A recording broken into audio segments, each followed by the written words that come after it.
présent ici là, à Sainte-Marguerite, du Lac-Masson. Nous sommes dans le cadre d'une émission spéciale de Famille Rock, la célèbre émission Famille Rock qui a eu lieu dans les années 80 à 89. Et nous avons la chance, l'occasion de pouvoir jaser avec Dan Bigras. Un beau petit coup de main. Allez, mon Dan. C'est bien aimable de nous accorder un peu de ton temps parce que je crois qu'hier, même tu étais en spectacle. Shawinigan. Oui, hein? Bon. Et ça a bien été. Super là. Oui. Et donc, bien entendu, nous, on a demandé à nos. Tu sais qu'on est rendu à 12 000 membres sur notre site. On est bien fiers de ça. Qui est réservé au rock.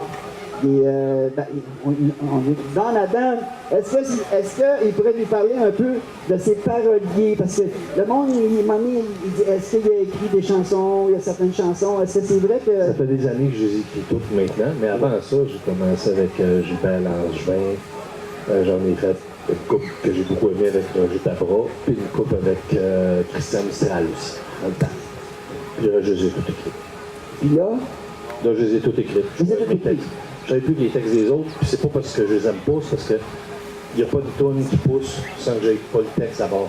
J'écris une histoire d'abord, la musique vient après, fait que forcément, ça me force à pas prendre les textes des autres. Oui, puis aussi, si toi-même tu les as écrites, donc tu sais le feeling que tu veux, puis tu sais ce que tu as En fait, je sais pas trop ce que je veux. C'est l'idée le boss. C'est l'idée qui chauffe le char, puis moi, je suis à droite. Puis même des fois, je suis dans le coffre en arrière. C'est l'idée qui sauve ça tout seul, ça vient tout seul ou ça vient pas. Et tu fais ta musique avec ton magnifique clavier, tu fais ta musique, tu composes ta musique avec guitare ou... Je travaille plus sur des claviers au départ, puis après ça, ben là, je me partais, parce que je joue un peu tous les instruments sur mes disques. Drum, bass, guitare, sax. J'ai essayé le violon, mais mon chat a essayé de me tuer. C'est le violon que je joue pas. C'est bien. Maintenant, au niveau des chansons, évidemment, tu en as beaucoup, plusieurs. Hein? Tu as fait en combien d'années de carrière déjà? Ben, je sais pas, mes premiers tours ont été publiés en 90. Donc, trop tard pour toi, c'est 80-89, moi. C'est dit tantôt, je parlais avec des fans, puis justement, nous, on a fermé en 87 le pop rock. Ouais. Mais on t'a suivi quand même par la suite, c'est sûr. Mais parmi toutes ces chansons-là, il y en a qui t'ont marqué au long du temps que tu tiens à interpréter. La seule que je suis certain de faire tous les soirs, c'est Angèle Mal. Ça, c'est un poème de mon ami Gilbert Langevin. Il m'a envoyé ça sur mon ensemble. Il y avait des répondeurs automatiques avec des manettes. C'était sur des tapes, ça prenait une heure. Il m'a laissé un poème d'à peu près 20 minutes dessus à 4 h du matin quand tu rentres chez vous un peu chaud, puis je dis un peu pour être poli. Là. Je l'aurais étranglé, mais quand j'ai transcrit le poème, ça m'a bouleversé. La tourne est partie tout seul. J'ai été taper ça à Prague avec le Philharmonique de Prague, avec mon band, avec une chorale gospel. On a fait un esti gang dessus. Et puis, mais c'était une tourne qui était en l'honneur de Jerry. Parce que Jerry partait, ça faisait mal à Gilbert. Donc, Gilbert, il allait se cacher dans les églises, par terre, dans un coin, il écrivait. C'est ça qu'il a fait. Incroyable histoire. Et toi, Jerry, tu mentionnes Jerry, évidemment, j'avais une question là-dessus. Mais tu l'as connu encore plus que moi, c'est sûr. Ben, il m'a sorti des bords. Ouais. Je dois tout. Même si on n'avait jamais travaillé ensemble, je devrais tout. Parce que moi, je faisais du blues en anglais dans les bars, puis j'étais bien heureux avec ça. Il ne manquait rien à ma vie. C'était juste ça mon fantasme de vie. Puis à un moment donné, j'ai entendu la voix que j'ai, puis là, je suis parti à broyer. Je me suis dit du rock puis de la poésie. Donc, c'est deux gangs qui se parlaient pas avant Jerry, ça. C'est Jerry qui a réuni ces deux gangs-là. Maintenant, on est plusieurs, à peu près tout le monde, mais c'est faire des choses un peu poétiques. Tout ça, c'est notre héritage à Jerry. Tu gardes aussi d'autres souvenirs un petit peu particuliers avec lui, quand même, quelque chose peut-être l'anecdote que tu peux nous raconter? Sa façon de me diriger en studio. Ah. Articule, tabarnak! C'est tout. Oui, mais lui-même, il articulait. À lui, non, il articule. Il parle québécois, il parle jamais français, ça ne l'a jamais intéressé. Il roule ses airs, il vient Saint-Jean. Puis, mais on comprend toutes les paroles tout le temps. Et moi, il me mettait un crayon dans la gueule. Là, j'articule de même. Je dis, carré, je lève une grenouille. Il dit, il y a juste moi qui te vois. Ouais, il chante, particule. Mais c'était des moments, c'était plein de tendresse. Il parlait fort, mais on riait en même temps. Parce que quand même, tu étais plus jeune que lui. Oui. Hein? On va dire que si tu représenté un peu... C'est faux, on calcule plus l'âge, je ne sais pas combien de temps, mais peut-être je sais pas, une douzaine d'années de moins, quelque chose comme ça.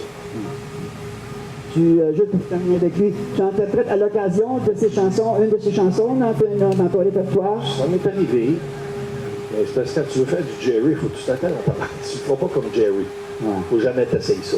Là, tu viens de te mettre les pieds dans les plats, sont très peu. Martin Deschamps le fait très bien.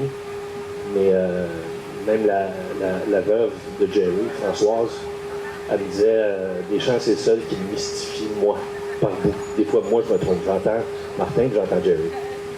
Mais c'est le seul. Puis c'est pas juste le ton de voix, puis tout ça, c'est tout le soul qu'il y avait à l'intérieur, puis qui sortait. Il avait de l'air, tu sais, il était pas grand physiquement, mais aussitôt qu'il chantait, il avait l'air géant à chaque fois. Il y avait une voix géante. Fait que si tu essayes de faire une de ses tunes, fais-la comme toi. Parce que t'as aucune chance de. Je me l'avais dit, de un moment donné, on était en train de taper mon premier disque, puis j'ai eu un souci. Je dis, Jerry, je dis, moi je chante rauque, puis là, le monde va peut-être dire que je chante comme toi, tu sais. Il m'a fait un beau sourire, il m'a dit, même que tu essayais. Bon, vous avez vécu des beaux moments. Tu as juste mentionné Françoise, as-tu des nouvelles récentes? Puis la fille aussi de Jerry, t'as-tu... Oui, bien, elle est venue chez moi dernièrement, parce que c'est moi qui ai ramassé toutes les tapes de Jerry. Pas Offenbach, là, mais c'était pas lui, solo. Il était entreposé dans un studio qui a dû déménager. Fait que j'ai été chercher pour leur redonner, parce que je trouvais ça pas correct qu'ils n'aient pas les bandes originales, ça devrait leur appartenir physiquement aussi, pas juste d'un doigt, là. Oui. Fait que, à la maison, ils me cherchaient ça, puis on a discuté de compagnie de disques, comment ça marchait, comment on opérait ça, puis etc. On va peut-être faire des choses à un moment donné, puis les films de son père, je lui souhaite. Parce que Jerry, quand à un moment donné, il a lâché mon disque, il n'avait pas le choix parce qu'il était malade.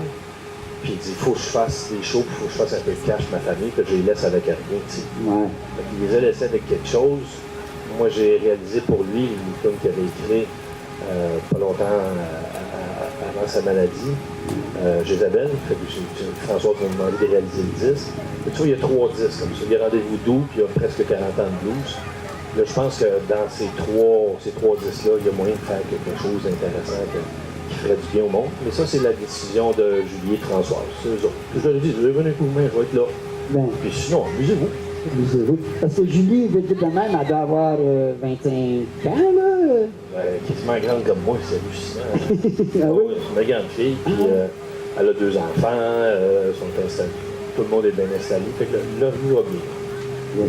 La tourmente est derrière, évidemment. Il garde la mémoire de son père, c'est certain. Oui, en tout cas, tant mieux si tu peux être là, puis on est content que tu sois là, pour justement que s'il y a quelque chose à faire, ben, que ça soit bien fait. Dis-moi, pour en terminer au niveau des paroles, là, on a eu la demande, il y en a qui sont curieux de savoir un peu, mais tu vas pédrer, mais tu sais, l'histoire du fameux Les 3 petits cochons, là. T'attends-tu de nous dire un peu comment c'est venu cette histoire? Ça, il y a des musiciens de studio. Eux autres, c'est facile. Ils font juste du studio. Tu les reconnais dans la rue, ils sont verts par là.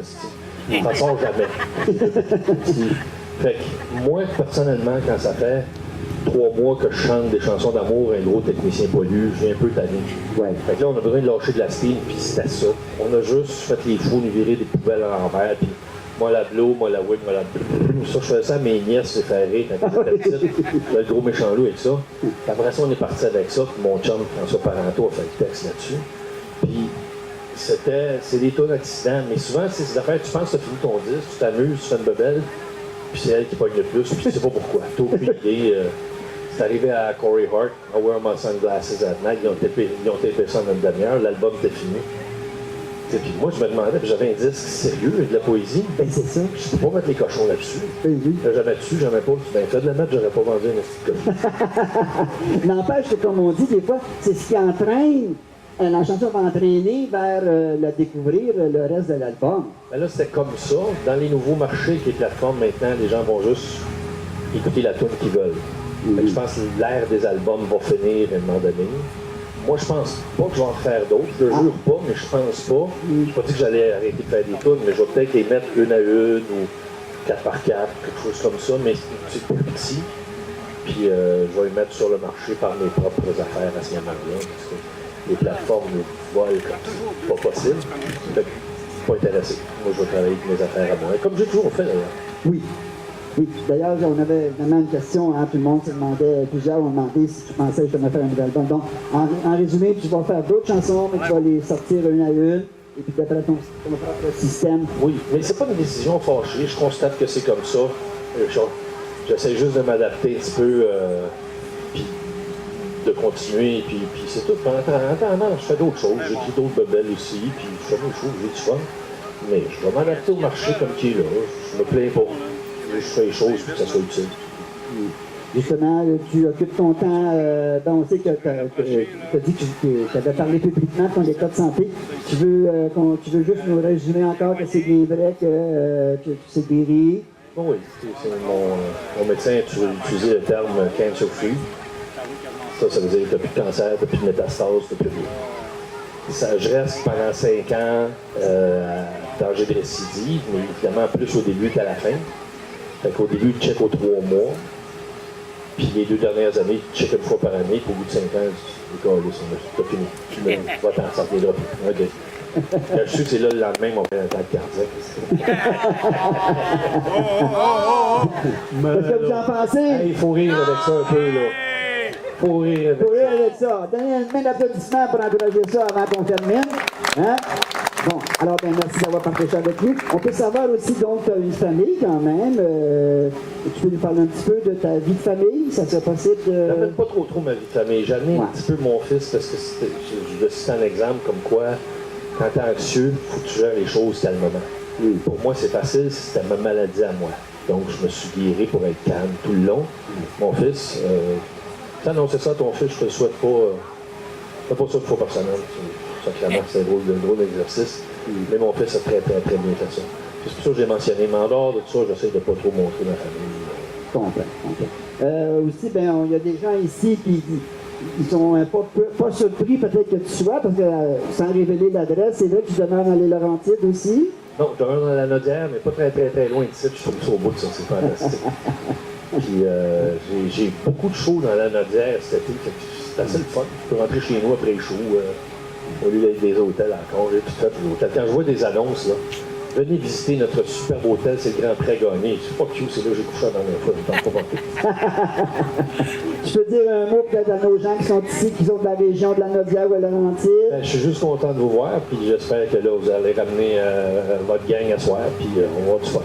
Oui, donc ce soir, effectivement, le passé le mot, on s'attend à un spectacle d'une durée d'environ... Au moins 1h30, à peu près, quelque chose comme ça. Quand même, oui. Ben plus. Il y a d'autres bandes aussi, tu vas avoir les oreilles pleines en esti avec. Ensemble, on va dire Dan. Ça veut dire qu'ils veulent t'entendre le plus possible. Bon, écoute, merci beaucoup encore une fois. On est très heureux de voir que tu es encore parmi nous, parce qu'on espère que tu vas encore nous livrer des salades, des belles chansons comme tu as si bien fait jusqu'à date. Mon but, c'est vivre jusqu'à 105 ans. Yeah! Jusqu'à quand? De 105 ans. Le 5, c'est pour un bonus. 105 ans. Alors, une bonne main de notre ami Dan. Merci, mon gars.